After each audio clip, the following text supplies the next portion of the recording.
The wind was sharp and cold, cutting through the ruined streets like a knife.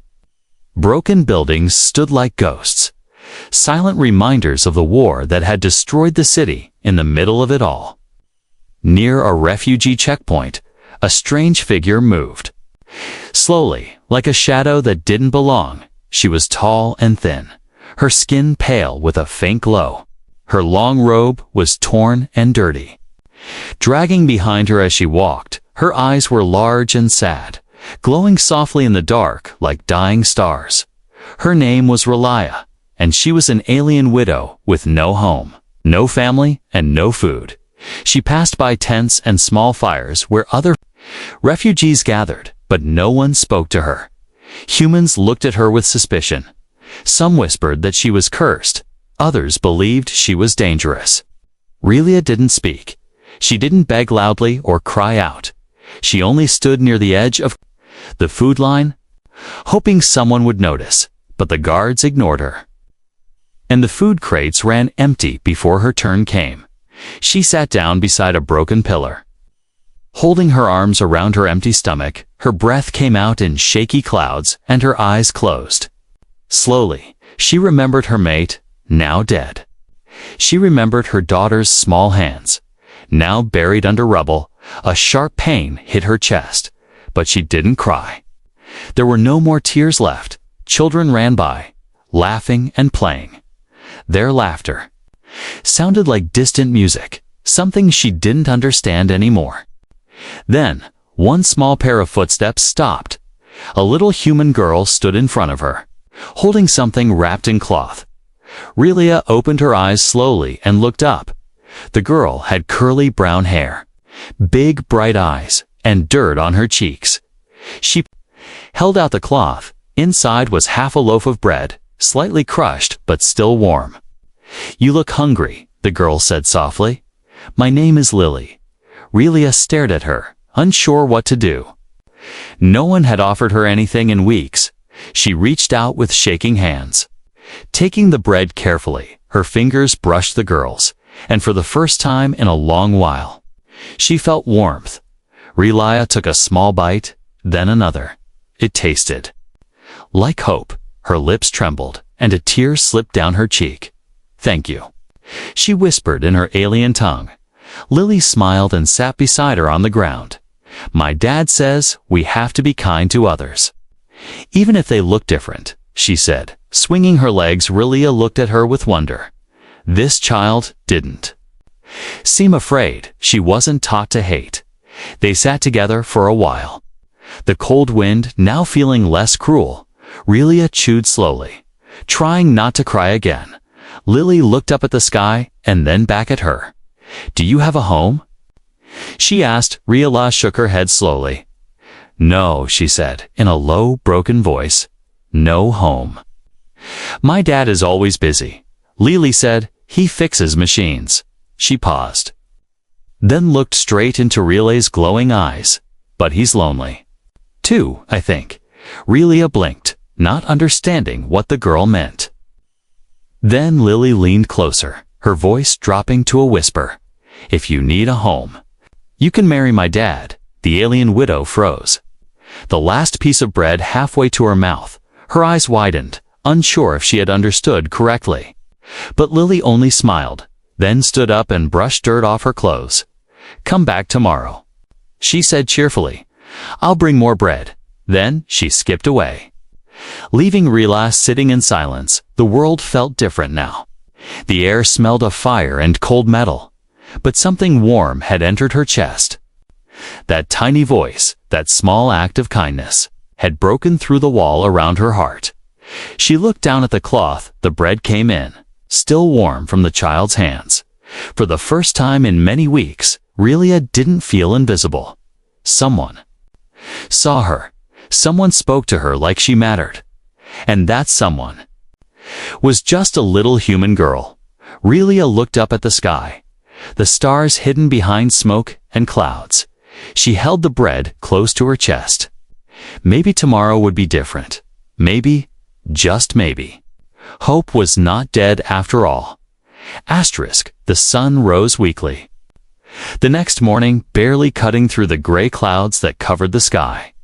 Frost covered the edges of the tents and walkways in the refugee zone. The fires had gone out, and the air was cold again. Sharp against the skin, Rila was still. There, sitting against the same broken pillar, her body wrapped in her ragged robe, she had not moved much during the night, afraid if she left. The little girl would not find her again. Her stomach was still empty, but her heart held something new. A small spark, a small warmth, and then, just like before, the sound of small footsteps returned. Rila looked up quickly, her glowing eyes hopeful. Lily came walking through the camp, holding a blanket in one arm and something wrapped in paper in the other. "You're still here," the child said with a happy voice. "I told you I'd bring more bread." She sat down beside Rila again, like they were old friends, this time. She wrapped the blanket around the alien woman's shoulders. "You're cold," she said. "My dad says no one should freeze." Rila blinked slowly, her fingers gently holding the edges of the blanket. It was soft, it smelled like home, like something clean and warm. Then she opened the paper, and inside was a full sandwich. Carefully made, Rila took a bite, then paused and looked at Lily. "Why?" she asked softly, her voice cracked from thirst. "Why do you?" "Help me." Lily looked up at her, surprised. "Because you looked sad," she said simply. "And you didn't ask for much. Just sat there all quiet and hungry." The alien widow didn't know what to say. In her world, in her past, kindness came at a price. But this child gave without asking for anything back. They sat there again, eating together, the cold morning slowly growing brighter. Lily talked about her father, Thomas, a quiet man who worked as a mechanic in the outer district. "He's strong but quiet," she said. "He doesn't laugh much since Mom went away." Rila tilted her head, her interest growing. "Your mother?" "She died during the early attacks," Lily said, her voice a little lower now. "It was just me and Dad after that." Then, after a pause, she looked at Rila. "He works hard, but I think he's lonely, just like you, Relius." Eyes softened. The idea of someone else being lonely, especially a human, was strange to her. She had always seen them as cold, distant, maybe even dangerous. But this child was changing her thoughts. Lily pulled out a small piece of plastic and handed it to her. It was a tiny photo, old and slightly bent. In it, a man held Lily in his arms, standing in front of a small repair shop. He had kind eyes and strong hands, a tool belt around his waist. "That's my dad," Lily said proudly. "He fixes everything, machines, radios, even power panels." Rila stared at the photo, tracing it with one glowing finger. Something inside her shifted, like a sleeping part of her had been touched. Lily smiled and leaned close, whispering again. "I told you yesterday, remember?" She said, "You should marry him." Rila looked at her in shock again, just like the day before. But this time, Lily giggled. "I'm serious," she said. "He needs someone, and you need someone." The idea felt strange, even impossible. A human and an alien widow, different species, different worlds. But when Rila looked into the little girl's eyes, she saw something pure, something real. No games, no lies, just hope. Suddenly, voices rose nearby, angry and loud. Two older humans were shouting at another alien woman, pushing her away from the food station. Rila flinched. Pulling the blanket tighter around herself, she had seen this many times. Hatred, fear, division. Lily turned and frowned, watching the scene. Then she looked at Rila. "They don't know you like I do," she said softly. "They don't know your kind." The alien widow felt something wet fall onto her hand, another tear. But this time, it wasn't from pain. It was from being seen, from being understood. Even if just by a child, the crowd dispersed, the angry voices fading. Lily stood up and brushed dust from her pants. "Tomorrow, I'll take you to him," she said with a smile. "To my dad." Relia hesitated. She looked at her thin hands, her dirty robe, her scarred wrists from years of struggle. But Lily didn't care. She only saw someone who needed love, someone who needed family. "Tomorrow," Relia whispered back. And for the first time in years, the word tomorrow didn't feel like a threat, it felt like a promise. The next morning, the camp was quiet. The sky above was still gray, with heavy clouds floating slowly like tired ghosts. But something felt different to Relia. She stood with the blanket around her shoulders, waiting near the checkpoint. Just like Lily told her, her heart was nervous, but also full of strange hope. For the first time in so long, she had something to wait for, a reason to stand, to walk, to try. Then, in the distance, she saw her. Lily came running, waving her arms. Carrying a metal lunchbox. "You came," Lily said. "Out of breath, you really came." Relia nodded slowly, her voice quiet. "You said we go to your father." "Yes," Lily smiled. "He's working now, but we can surprise him." They left the edge of the camp and walked through the ruins of the city. Relia kept her head down, her glowing eyes hidden beneath her hood. Some people stared, others looked away, but Lily held her hand without fear. After some time, they reached a small workshop built from scraps of metal and parts of an old building. The front sign said "Thomas Repairs, we fix what others can't," in faded letters. The smell of grease, wires, and old machines filled the air. Lily pushed the door open, and a little bell rang inside. A man stood over a table fixing something with glowing wires. He didn't look up at first. "Back already, Lily?" he said, wiping oil from his hands. But when he turned and saw Relia standing behind her, he paused, his eyes locked with the alien woman's. For a moment, no one spoke. The silence was heavy, but not angry, just full of questions. "This is Relia."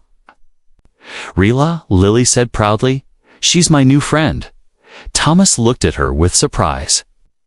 He wasn't angry, just confused. "Hello," he said carefully, his voice deep and calm. "You're one of the refugees?" Relia nodded. "Yes," she said softly. "Widow. No home." Thomas glanced at Lily, who just smiled like it was the most normal thing in the world. "She gave me food," Relia added, her voice barely a whisper. "She, kind." Thomas looked at his daughter and then at the thin alien woman. With glowing eyes and tired hands, he saw the dirt on her robe, the scars on her fingers, the sadness in her eyes. But he also saw something else. Strength, quiet strength. "Well," he said slowly, "come inside." He pointed to a wooden stool in the corner. "You can sit there." Relia stepped carefully into the shop, sitting on the edge of the stool like she might break it. She looked around, amazed at the strange machines, tools, and blinking lights. Some tech looked human, others were alien scrap. "You fix alien machines?" she asked, surprised. Thomas nodded. "I try. Some people bring things from the war." "Old tech," he said. "I learn by trying." Relia stood and gently picked up a broken scanner from the shelf. She turned it in her hand, touched a small button hidden under the casing, and the device blinked to life. Thomas raised an eyebrow. "How'd you do that?" She gave a small smile. "I used to build them," she said. "Before." "Everything?" Thomas looked impressed. "You have skills," he said. "Real ones." Lily clapped her hands. "See? I told you she's special." Relia blushed slightly, unused to praise. Thomas walked closer, wiping his hands on a cloth. "Are you hungry?" he asked. Relia looked surprised, then nodded slowly. He walked to a small table in the back and opened a container of stew, handing her a spoon. She took it with both hands, careful not to drop it, and began to eat slowly. Thomas sat beside Lily and watched silently as the alien widow ate his food. He didn't speak much, but something in his eyes softened. He didn't see a threat or a stranger. He saw someone trying to survive. Someone his daughter trusted. Then Lily, with a grin, said loudly, "She should marry you, Dad." Thomas nearly dropped his cup. Relia froze with the spoon halfway to her mouth, her eyes wide. Thomas looked at Lily with a mix of shock and amusement. "Where did that come from?" he asked. "She needs a home." Lily said, "You need someone too." Thomas sighed, rubbing his head. "Lily, that's not how it works," he said gently. "She's not even—" He looked at Relia. Unsure how to finish the sentence, Relia quietly lowered the spoon and placed it on the table. She looked away, clearly uncomfortable. "I'm sorry," she said. "I didn't ask this." Thomas stood up and walked over to her. "No, you didn't," he said calmly. "But you're welcome here, Relia." Before anyone could say more, the shop door opened. A tall man in uniform stepped inside, holding a scanner and clipboard. Thomas Merrow. The officer said, "I need to check your shop. We're tracking unregistered aliens in the area." The mood shifted instantly. Thomas moved in front of Relia. Blocking her from view, Lily stepped closer, her small hand gripping her father's. Thomas spoke clearly. "She's under my care," he said. "She's helping with repairs. She's part of my team now." The officer raised an eyebrow.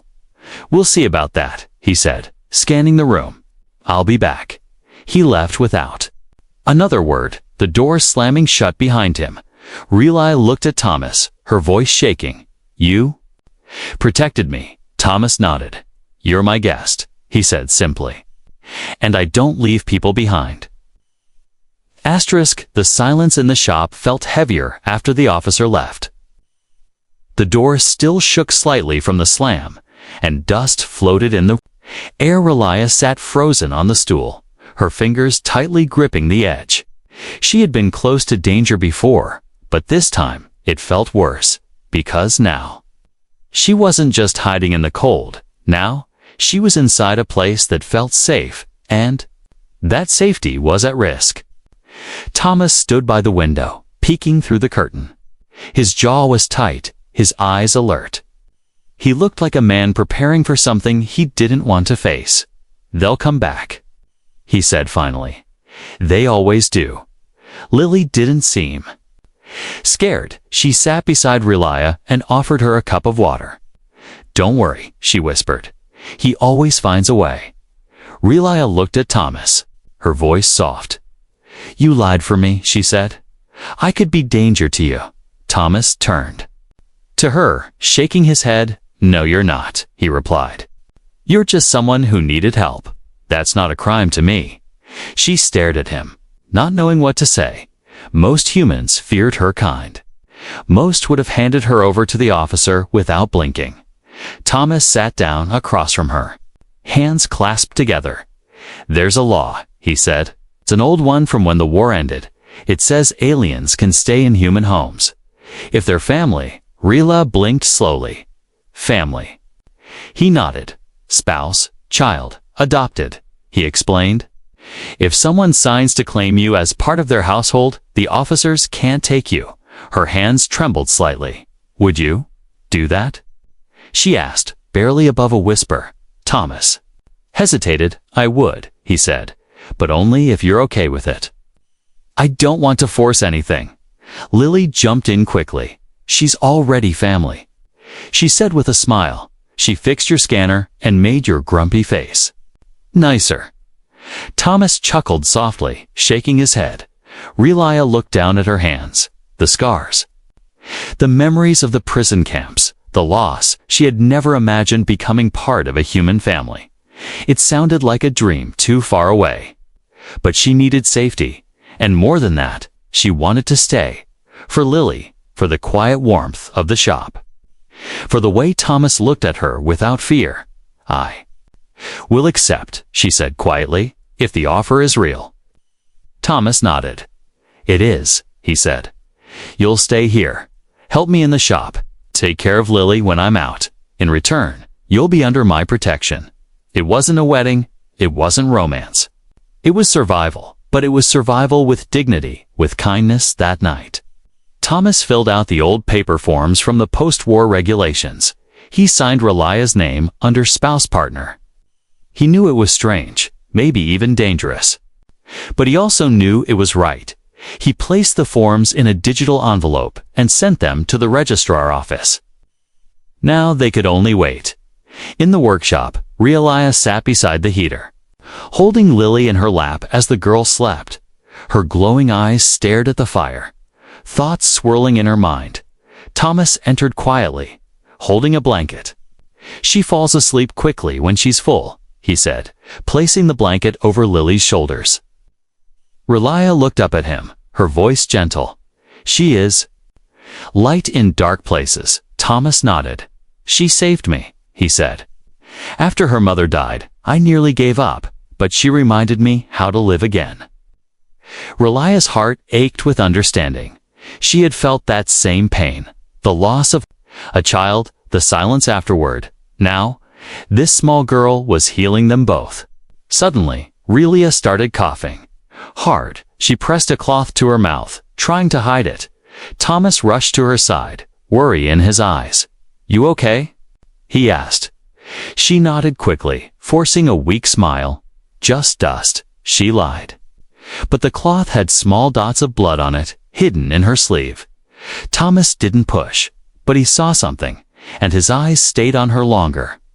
The next morning, Thomas checked the registry system. The file had been received, but not approved yet. Relia's status still showed as undocumented. They were in a race against time. Relia worked harder in the shop that day.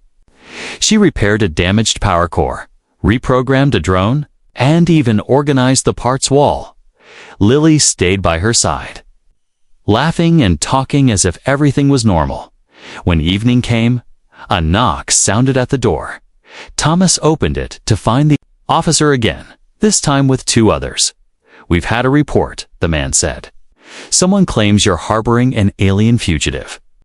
Thomas stood firm. "She's registered under my name now," he said, showing the digital file on his screen. "Application is pending, but legal?" The officer frowned. "She must not leave this building until it's approved," he warned. "If we find her outside, she'll be taken." Relia stood behind the counter, watching.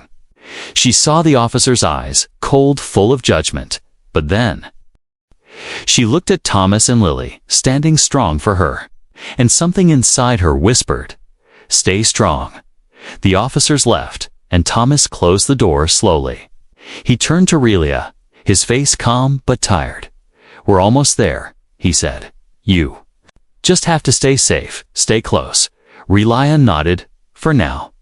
Her life was held together by one mechanic, one little girl, and one old law.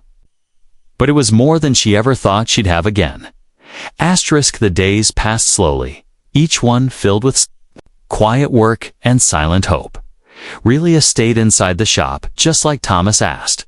She kept her hood low whenever strangers came in, her glowing eyes hidden from view. But every evening, when the door locked and the lights dimmed, she felt a little safer, a little warmer. Thomas continued his work, like always. But now Relia was beside him. She understood machines in a way he didn't, not through guesswork, but through memory. She had built technology long before the war, and slowly, piece by piece, she helped bring old devices back to life. "Your touch is different," Thomas said one afternoon as she repaired a broken drone. "You treat machines like they're alive." Relia gave a soft smile. "They saved lives once," she whispered, "before they were turned into weapons." She was quiet most of the time, but her hands were steady and sure.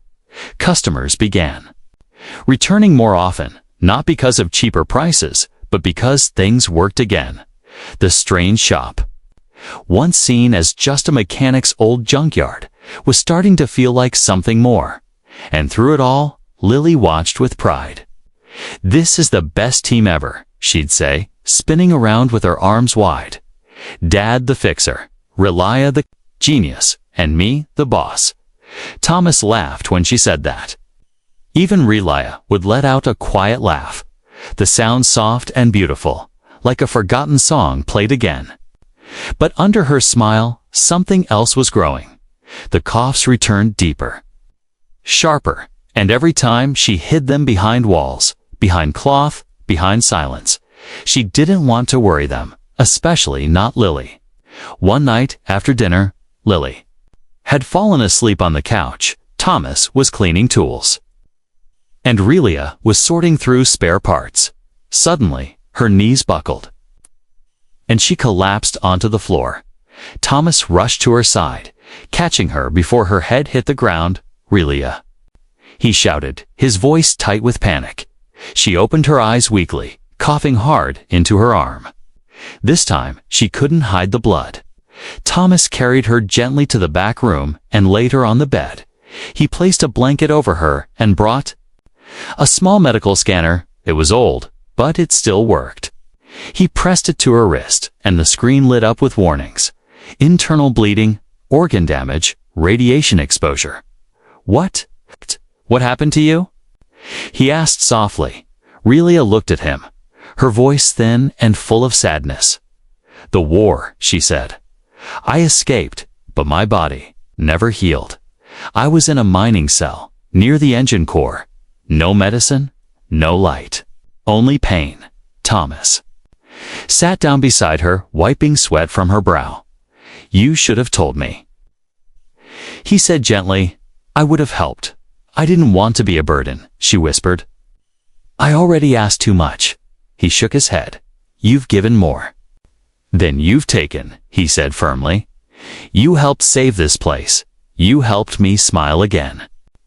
There was silence for a moment, the kind that holds meaning. Then Thomas stood up and walked to the workbench. He picked up a small blue capsule from a drawer and brought it back. "This is an old MedPod pill," he said. "Not much, but it might ease the pain." Relia took it slowly, her fingers brushing his. "Thank you," she whispered, "for not letting me fall alone." The next morning, she stayed in bed, weak but still breathing. Thomas did the work alone, but he checked on her every hour. Lily brought her water and small bites of fruit. "You're gonna be okay," she said cheerfully, "because we still have things to build." But Relia knew the truth. She was running out of time. That night, she stood in the doorway of the workshop, watching Thomas work. Her body ached, but her heart was steady. "Thomas," she said quietly, "I have to tell you something." He turned to her, surprised to see her out of bed. "I'm listening." She walked slowly across the room and placed her hand on a broken solar transmitter. "My people," she began, "we believe that when something breaks, it carries the story of its failure. But when someone repairs it, it carries the story of hope." Thomas nodded, listening closely. "You fixed me," she said, "not my body. Maybe not for long, but something inside you and Lily gave me back a reason to live." She stepped closer, placing her hand gently over his. "I don't want to die a stranger," she whispered. "Not here, not now." Thomas looked at her, eyes soft. "You're not a stranger," he said. "Not to us." Their hands stayed together, no words needed for a while, in that quiet. Surrounded by broken machines and glowing lights, something strong was born. Not just a spark of survival, but a bond, unspoken and deep. That night, Thomas stayed by her side, sitting silently as she rested. The heater hummed softly, and Lily slept peacefully in the next room. Outside, snow began to fall, gently covering the scars of the city, and inside, hope flickered like a small flame, still alive, still burning. The snow didn't stop falling by morning. The city looked softer, cleaner, as if someone had taken a white brush and painted over all the scars. But inside the workshop, things remained uncertain. Ryla sat wrapped in a blanket near the heater. Her eyes followed the soft flakes drifting past the window. She looked fragile, like one strong wind could carry her away. Lily entered the room, carrying a tray with soup and a small cup. I helped Dad make it, she said proudly, placing the tray on the table. We didn't burn it this time. Relia smiled gently. Thank you, she said, her voice still. Weak, she reached out slowly and took a sip, warmth filling her chest, not just from the soup, but from being cared for. Later that day, Thomas worked alone in the front room. He fixed wires and adjusted gears, but his mind wasn't on the machines. It kept drifting back to Relia, her quiet courage, her fading strength. He glanced toward the back room, his heart heavy. He had always been a man of logic, of reason. But nothing in his life had prepared him for this, for the way this alien woman had walked into his world and changed it without trying. Lily bounced in, her hands full of spare bolts. She needs you, she said suddenly, dropping the pieces. On the table, not just your soup or tools. Thomas looked at her, confused. What do you mean? Lily crossed her arms and stood like a teacher. She's scared, Dad, she said. She's sick and alone, and she doesn't know how long she has. Maybe if she knew you were really going to stay forever, maybe she'd fight. Harder, he stared at his daughter, surprised by her words. How did someone so small understand something so deep? Thomas stood quietly, then walked toward the back. Relia was resting on the couch. Her eyes half closed. She turned her head slowly when he entered. You should be resting, he said gently. I am. She replied with a soft breath. Just. Thinking, he sat beside her and didn't speak right away. Then finally, he said, Relia, we filled out that form so you could stay, but I've been thinking. I don't want it to be just a form. She turned to look at him, her expression unreadable. I want it to be real, he continued. I want you here, not because of the law, not because of fear, but because we're already something. You're part of this family, part of Lily's life. And mine. Relia looked down at her hands. They will never accept us, she said. Not all humans. Not all aliens either. Thomas nodded. I know, he said, but I don't care. We've already survived worse. There was silence, and then he asked softly, Would you marry me, Relia? She didn't answer immediately. Her heart raced, but not out of fear this time. Out of something she thought she would never feel again. Love, I don't have long, she said slowly. You deserve someone who can live a full life, Thomas. Took her hand. I want you, he said, for however long we have. A single tear slid down her cheek. She leaned into him slightly. I accept, she whispered. Yes, in the other room. Lily pressed her ear against the door.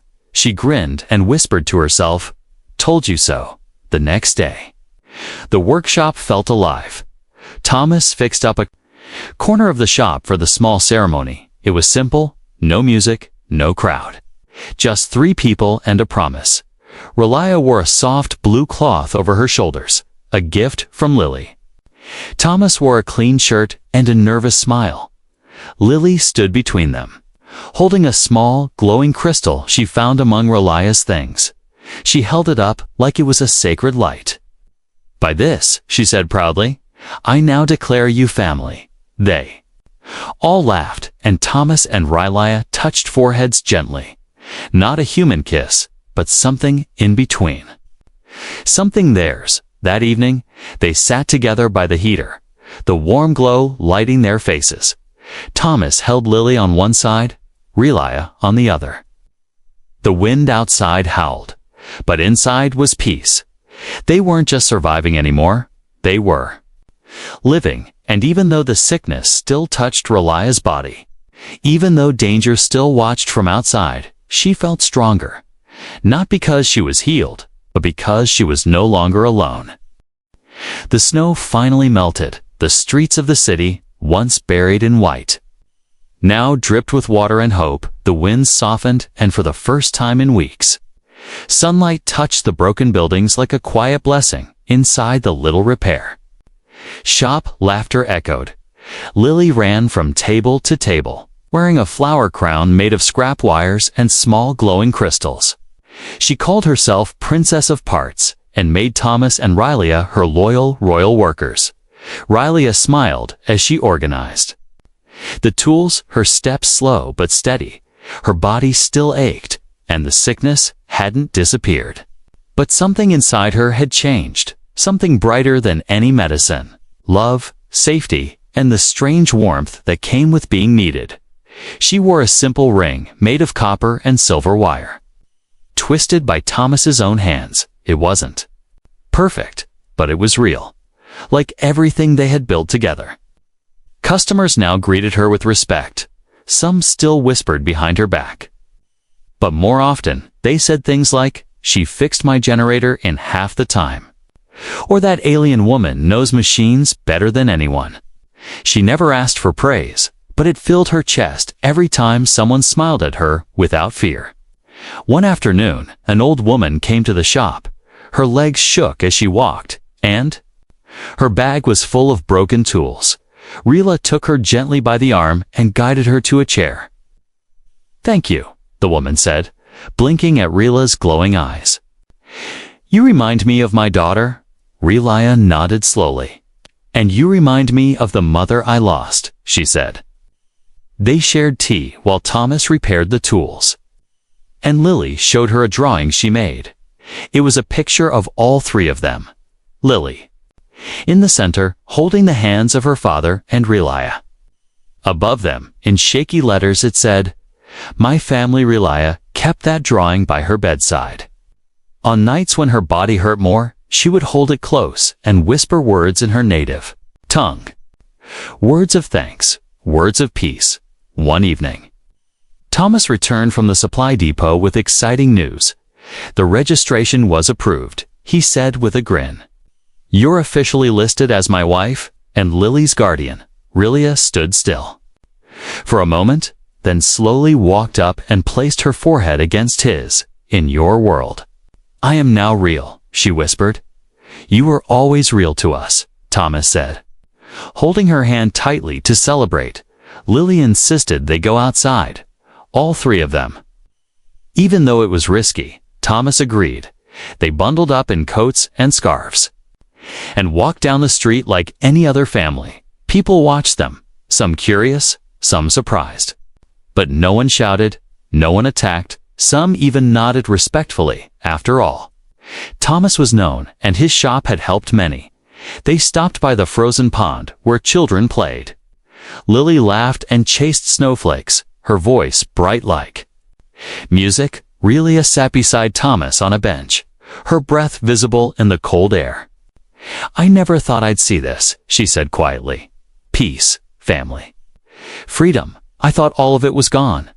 Thomas looked at her. "I didn't think I'd ever smile again," he replied. "But you brought light back into this house," Relia touched his hand gently, "and you gave me a reason to fight for one more day." That night, back at the shop, Lily climbed onto Relia's lap. "Are you still sick?" she asked softly. Relia hesitated, then nodded. "Yes," she whispered. "But I'm not afraid anymore." Lily hugged her tightly. "We're gonna take care of you," she said. "Even if you're a space lady." Relia laughed for the first time in days. It was a sound that made Thomas stop in the hallway and smile. In the following weeks, life found its rhythm. Relia spent mornings repairing broken solar panels and teaching Lily about energy flow. Thomas handled customers and heavy lifting. At night, they shared dinner, stories, and soft music from an old radio. One evening, Relia wrote a message on a small glowing crystal, a memory crystal from her world. She placed it on the shelf beside the family photo and whispered into it, "To my lost daughter. I'm still here," she said. "I found a new child, a new home, and a human who sees me not as an enemy, but as a wife." Tears ran down her cheeks, but they were no longer tears of pain. They were tears of healing. And as she sat in the quiet workshop, holding the crystal, Thomas came up behind her and placed his arms gently around her. "You're not alone anymore," he whispered. "I know," she replied, "and I never will be again." The stars outside glowed softly in the sky, And in a tiny workshop beneath their light, a broken alien widow, a quiet human mechanic, and a fearless little girl created something stronger than war, stronger than sickness. They created a family.